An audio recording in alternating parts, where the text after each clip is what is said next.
करतो।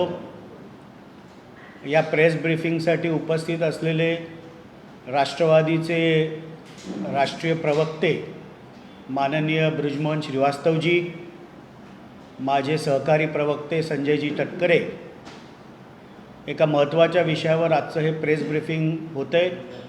मी राष्ट्रीय प्रवक्ते माननीय बृजमोहन श्रीवास्तवजी यांना विनंती करतो की त्यांनी आपल्याशी संवाद साधावा।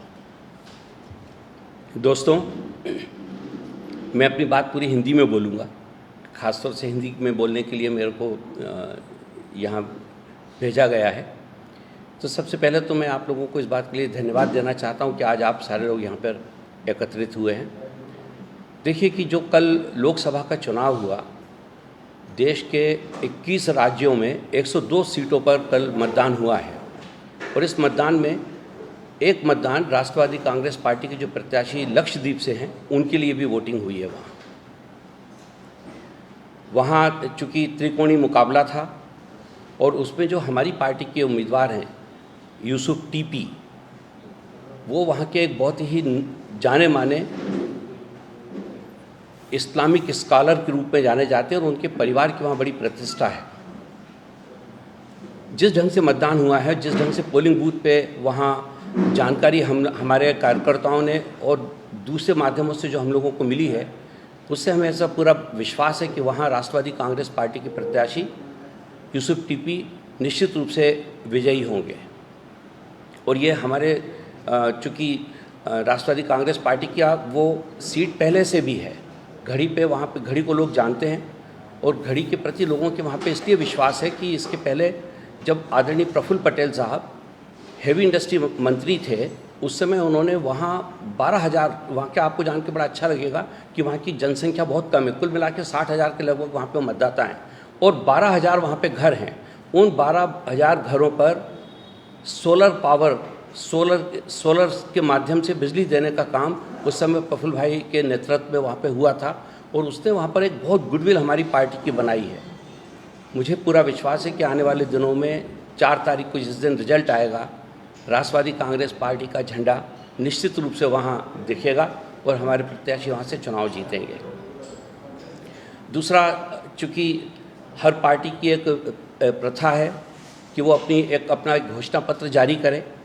हम लोगों ने भी एक घोषणा पत्र तैयार किया है हमारे महाराष्ट्र के लिए, जिसका लोकार्पण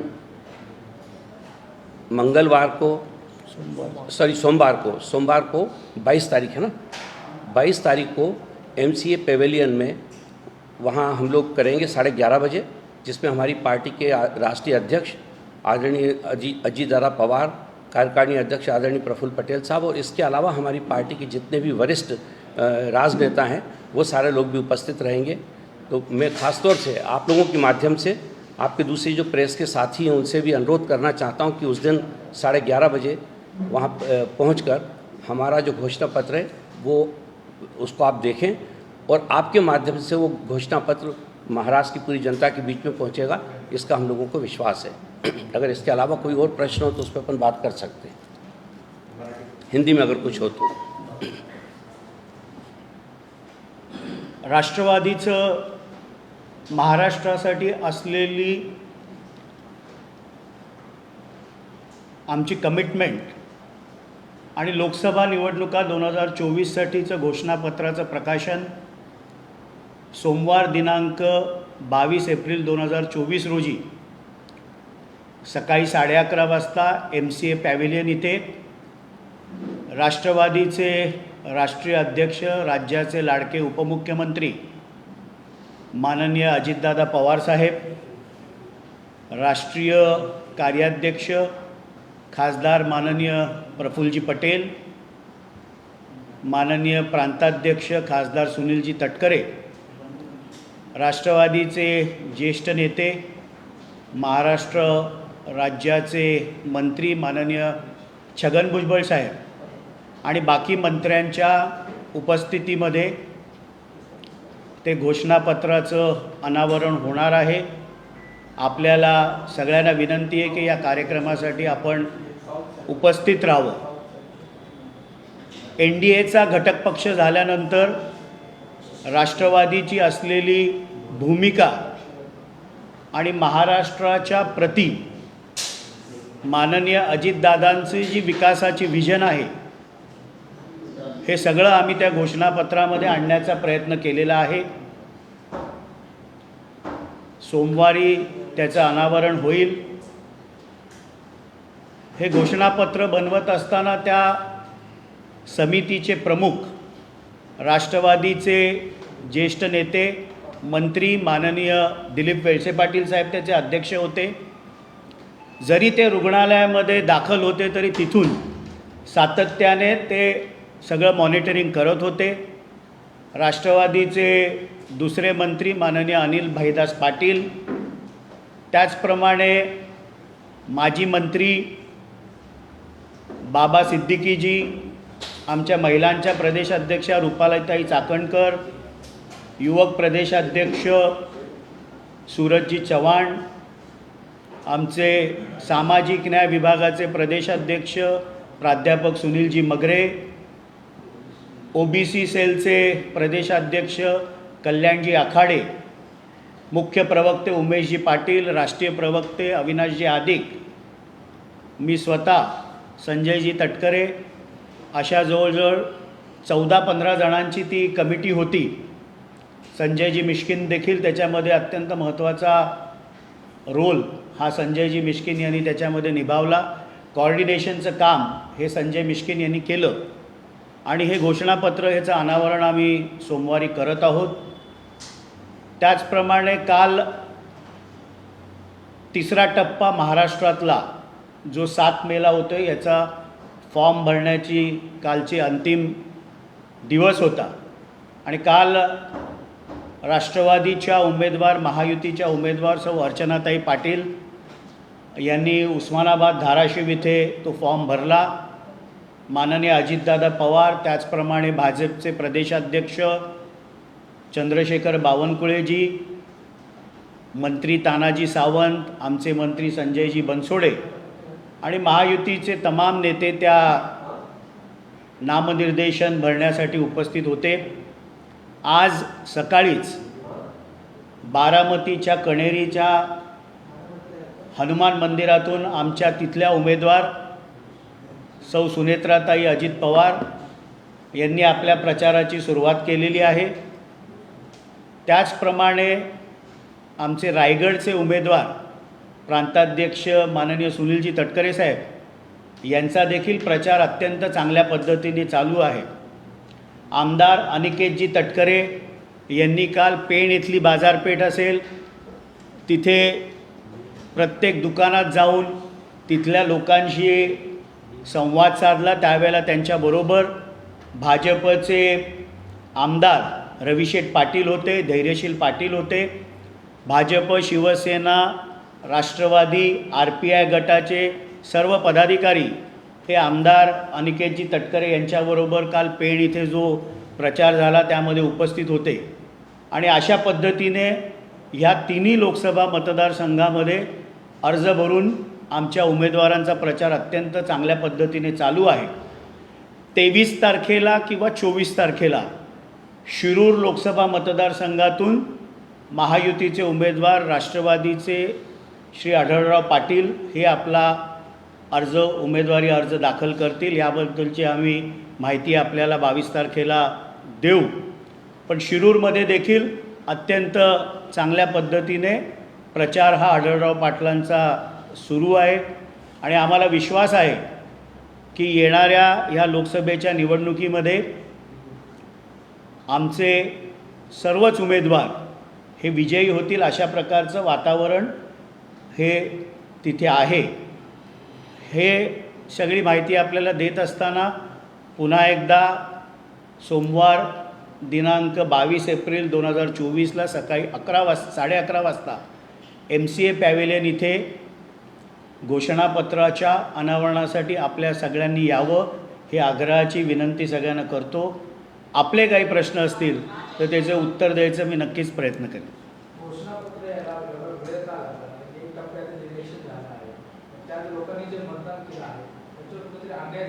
नाही, महाराष्ट्रामध्ये आम्ही जी पहिली सीट आमच्या कोट्यातनं लढतो आहे ह्याचं मतदान 26 एप्रिलला परभणीला महादेवजी जानकर हे जे शिटी चिन्ह घेऊन उभे आहेत हे पहिल्या टप्प्यामध्ये 3 जागा आमच्या 7 मेला आहेत. म्हणजे रायगड, बारामती आणि धाराशिव उस्मानाबाद. शिरूरची जागा ही 13 मेला आहे. त्यामुळे उशीर झाला असं मला वाटत नाही. हे जे विजन डॉक्युमेंट आहे हे राष्ट्रवादी काँग्रेस पार्टी NDAमध्ये घटक पक्ष म्हणून सामील झाल्यानंतर आमचं कॉन्ट्रीब्युशन काय असणार आहे हे विजन क्लिअर करणारं ते डॉक्युमेंट आहे आणि म्हणून त्याला उशीर झाला असं मला वाटत नाही. काल जो आशिष शेलारांचा जो व्हिडिओ व्हायरल होतोय त्यावर महाविकास आघाडीच्या काही नेत्यांकडून असा दावा केला जातो की जे पोटात होतं ते ओटात आलेलं आहे. नाही, असे अनेक व्हिडिओ महाविकास आघाडीच्या नेत्यांचे देखील आहेत. कधीकधी शब्द अडखळले जातात किंवा बोलण्याच्या ओघामध्ये काही शब्द निघतात, पण ह्या छोट्या गोष्टीचा फार काही त्यांनी बाऊ महाविकास आघाड्यांच्या नेत्यांनी करू नये. त्यांचे देखील असे अनेक व्हिडिओ आमच्याकडे आहेत. पण ही निवडणूक ही देशाचे लोकप्रिय पंतप्रधान माननीय नरेंद्र मोदी साहेबांना तिसऱ्यांदा प्रधानमंत्री बनवण्यासाठी आहे आणि म्हणून त्या विषयांवर अधिक महाविकास आघाडीच्या नेत्यांनी जर लक्ष दिलं तर ते अधिक संयुक्तिक राहील.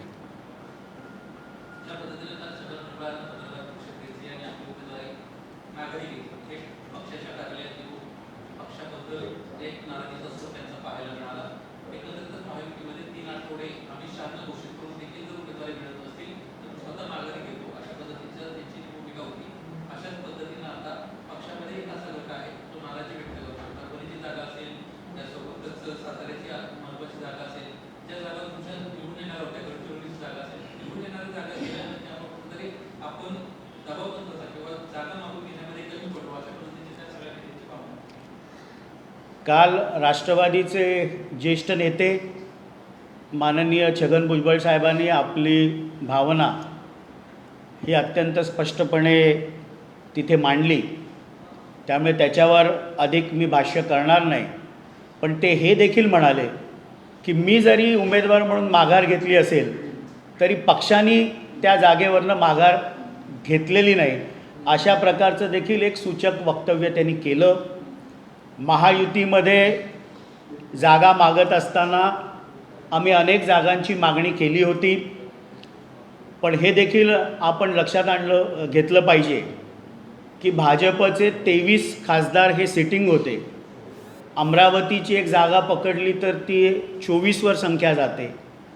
13 शिवसेनेचे खासदार हे माननीय एकनाथरावजी शिंदे यांच्याबरोबर आहेत आणि त्यामुळे 37 जागांवर महायुतीचे सिटिंग खासदार होते. उरलेल्या 11 जागांवर जास्तीत जास्त जागा ह्या आम्हाला मिळाव्यात यासाठी आमचा सातत्याने प्रयत्न होता. महायुतीमध्ये लढत असताना जे NDAने देशासाठी लक्ष ठेवले की अबकी बार 400 पार आणि महाराष्ट्रामध्ये आम्ही लक्ष ठेवले 45+, हे लक्ष साधणं हे जास्त महत्त्वाचं आहे. त्यामुळे जागा किती मिळत आहेत ह्याच्यापेक्षा मिळालेल्या जागांपैकी सर्व जागा आपण कशा जिंकू यावर राष्ट्रवादीचा अधिक भर आहे. आता 4 जागा ज्या आहेत त्या निश्चित झाल्या की यात काही अजून वाढ होण्याची शक्यता राष्ट्रवादी काँग्रेस अजून 13 तारखेचं नॉमिनेशन बाकी आहे. 20 मेचं जे इलेक्शन आहे त्याचं नोटिफिकेशनच 26 एप्रिलला निघणार आहे आणि त्याचं लास्ट डेट 3 मे आहे. त्यामुळे जोपर्यंत 3 मेला दुपारी 3 वाजत नाहीत तोपर्यंत सगळ्या संभावना शक्य आहेत. आता भुजबळच म्हणतात की प्रचाराला उशीर होतोय. अशा पद्धतीने तुम्ही 3 तारखेची वाट बघता आहात तर कसं ते? नाही, त्यांनी त्यांची भूमिका अत्यंत माननीय भुजबळ साहेबांनी मांडली म्हणून मी त्याच्यावर अधिक भाष्य करणार नाही. पण ते हे देखील म्हणाले की मी जरी माघार घेतली असली तरी पक्षाने त्या जागेवरनं माघार घेतलेली नाही. त्यामुळे आमचे प्रयत्न चालू आहेत. समाज माध्यमांवरती चर्चा आहे की राष्ट्रवादी फक्त 2 जागा लढते आणि 2 आयत लढतात. 2 जागा त्यांच्या आणि 2 जागा आयतच्या. नाही, असे आता महाविकास आघाडी महायुतीमध्ये किती स्थान आहे राष्ट्रवादीला? नाही, आमच्याकडे ही गोष्ट आपण लक्षात घेतली पाहिजे की राष्ट्रवादीचे 4च खासदार हे 2019ला निवडून आले होते. त्यातले माननीय सुनील तटकरे साहेब यांनी अजितदादांच्या नेतृत्वाखाली पहिल्या दिवसापासून हे अजितदादांबरोबर आहेत. 3 खासदार हे तुतारी गटामध्ये आहेत आणि त्यामुळे आम्ही जे आमचे सिटिंग खासदार असतो त्या संख्येपेक्षा जर कमी जागा आम्हाला लढायला मिळाल्या असत्या तर तुमच्या प्रश्नामध्ये तथ्य होतं. आम्ही ज्या जागा लढतो आहे त्या मागच्या वेळेच्या सिटिंग खासदारांच्या संख्येपेक्षा जास्त आहेत. महायुतीमध्ये जे आज आरोप करत आहेत समाज माध्यमांवर त्यांच्या 10 पैकी त्यांचे उमेदवार किती आयात आहेत ही लिस्ट काढली तर अर्ध्यापेक्षा त्यांच्याकडे असलेले उमेदवार हे आयात केलेले आहेत हे देखील आपल्याला लक्षात येईल. काल इंदापूरच्या सभेमध्ये आम्ही पुन्हा एकदा 2021 जो पहाटेचा शपथविधी झाला त्याबद्दल खुलासा केला. त्यामध्ये त्यांनी असं सांगितलं की 6 व्यक्ती होते त्यामध्ये सुद्धा पवारसाहेब पण होते. या सगळ्या चर्चा झाल्या आणि कुठेतरी पवारसाहेबांचा सुद्धा गेला जो शपथविधी झाला त्याला पाठिंबा होता असा त्यांचा अंदाज आपल्याला वाटतो.